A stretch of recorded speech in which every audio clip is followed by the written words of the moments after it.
कई बार हमारे पेरेंट्स से पैसा मांगने पर हमें यह सुनने को मिलता है कि पैसों की बारिश नहीं हो रही है।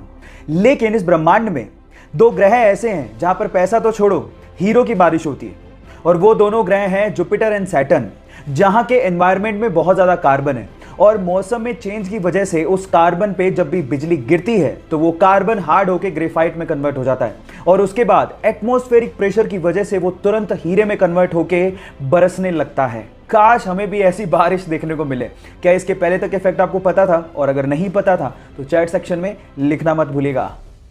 गाइस, अक्सर आप लोगों ने ये देखा होगा कि किसी भी असेंबल्ड चीज के छोटे पार्ट से लेके बड़े पार्ट के ऊपर उस कंट्री का नाम लिखा होता है जहां पर वो चीज बनाई गई है, जैसे कि made in India, made in US, made in Korea, ये आपने सुना होगा।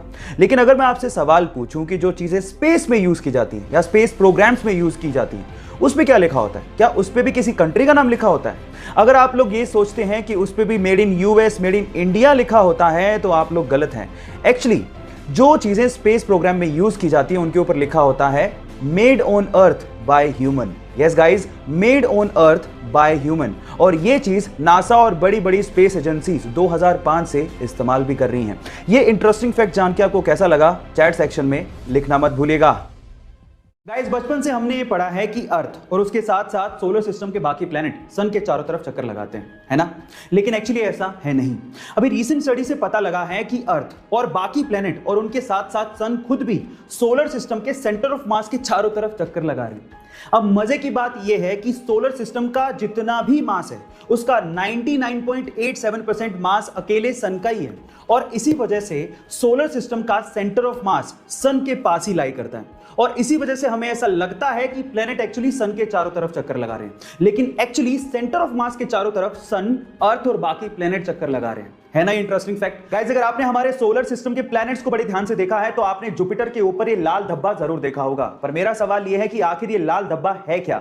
नहीं, ये कोई लाल चट्टान नहीं है, बल्कि ये 350 सालों तक, जी आप ठीक सुन रहे हैं, 350 सालों तक एक्टिव रहने वाला एक तूफान है। और इस तूफान का साइज इतना बड़ा है कि इसमें हमारी धरती तक पूरी की पूरी समा सकती है।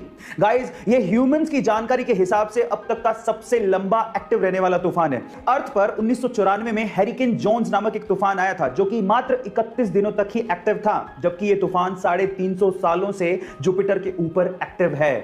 ऊपर आसमान में देखने पर हमें ऐसा लगने लगता है कि अंतरिक्ष यानी कि स्पेस, जहां पर हम लोग जीरो ग्रेविटी का अनुभव कर सकते हैं, वो जगह हमसे बहुत दूर है, लेकिन ऐसा नहीं है।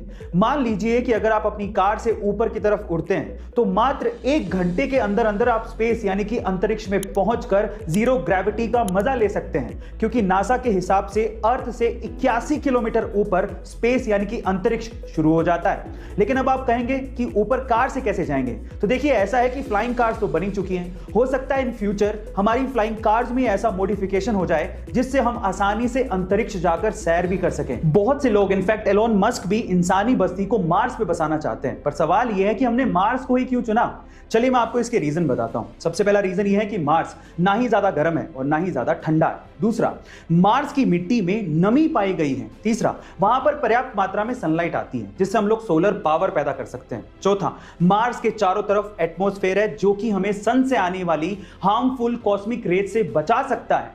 पांचवा, मार्स में डे नाइट साइकिल अर्थ के जैसी है, यानी कि लगभग 24 घंटे में ही डे नाइट साइकिल पूरी हो जाती है। और छठा, जो कि सबसे इंपॉर्टेंट पॉइंट है, हमारे सोलर सिस्टम में अर्थ के अलावा मार्स ही अकेला ऐसा प्लेनेट है जो कि हैबिटेबल जोन में आता है। गाइस, एक सवाल है मेरा। सवाल यह है कि आखिर हमारे सोलर सिस्टम में कितने प्लैनेट्स हैं? 8, 9 या 10? क्या बता सकते हैं? चलिए आज मैं आपका ये कंफ्यूजन दूर कर देता हूं। सन 1930 में जब प्लूटो को डिस्कवर किया गया था, उसके बाद से 1990 तक तो 9 ही प्लैनेट सुनने को मिलते थे।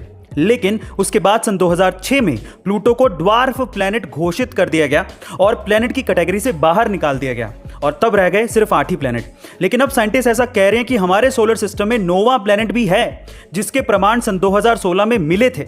उसे प्लैनेट एक्स कहा जाता है, जो कि हमारी धरती से 10 गुना भारी है और प्लूटो से तो 5000 गुना भारी है, जिसे अभी तक खोजा तो नहीं गया है लेकिन जिसके ग्रेविटेशनल इफेक्ट को महसूस जरूर किया गया है। सन यानी कि सूर्य का टेम्परेचर 5500 डिग्री सेल्सियस के करीब है।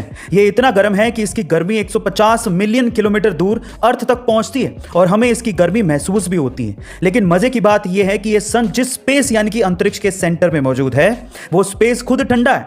अब यह कैसे हो सकता है कि सन जिसकी गर्मी 150 मिलियन किलोमीटर दूर तक पहुंचती हो, वो सन जिस स्पेस में मौजूद हो वो ठंडा है? इसकी एक सिंपल सी वजह है, क्योंकि स्पेस यानी अंतरिक्ष में सन की गर्मी को एब्जॉर्ब करने वाली कोई भी चीज यानी कि मैटर है ही नहीं। इसी वजह से अंतरिक्ष ठंडा है। गाइस, आपको ये इंटरेस्टिंग फैक्ट कैसा लगा कमेंट सेक्शन में जरूर बताइएगा, और ऐसे अमेजिंग वीडियोस के लिए शेयर, सब्सक्राइब एंड लाइक। मिलते हैं अगली वीडियो में।